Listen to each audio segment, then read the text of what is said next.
Pimpinan redaksi media Realitas Haji Abdul Muthalib Ibrahim diteror oleh OTK.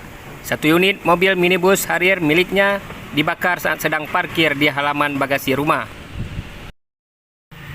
Aksi pembakaran mobil milik Haji Abdul Muthalib ini terjadi di Jalan Syah Kuala, Gampung Tualang Tengah, Kecamatan Langsa Kota, pada Senin 20 September 2021 sekitar pukul 5 waktu Indonesia Barat. Saat itu saya mau sholat subuh dan mencium bau hangus. Setelah sholat, saya bergegas keluar rumah dan mendapati api sudah membakar bagian belakang mobil saya, sebut Haji Abdul Muthalib.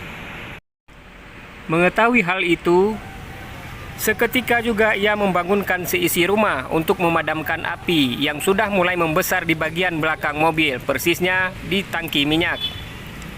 Dengan mengambil air seadanya, mobil berhasil dipadamkan dan belum sempat menghanguskan seluruh mobil maupun rumah saya karena aksi OTK tersebut keburu ketahuan, sebut Haji Abdul Muthalib. Haji Talib juga menambahkan, pelaku diduga 2 orang dengan mengendarai sepeda motor. Menurutnya, aksi pembakaran mobil tersebut diperkirakan dengan menggunakan kayu panjang dan di ujungnya dibalut kain yang sudah dilumuri minyak bensin dan persis ditaruh di bawah ban mobil bagian belakang kemudian dibakarnya.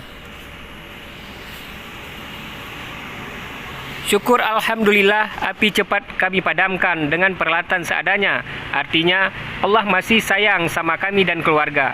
Bayangkan kalau sempat tidak diketahui beberapa rumah yang ada di lalap Siago Merah, pungkas Haji Abdul Muthalib.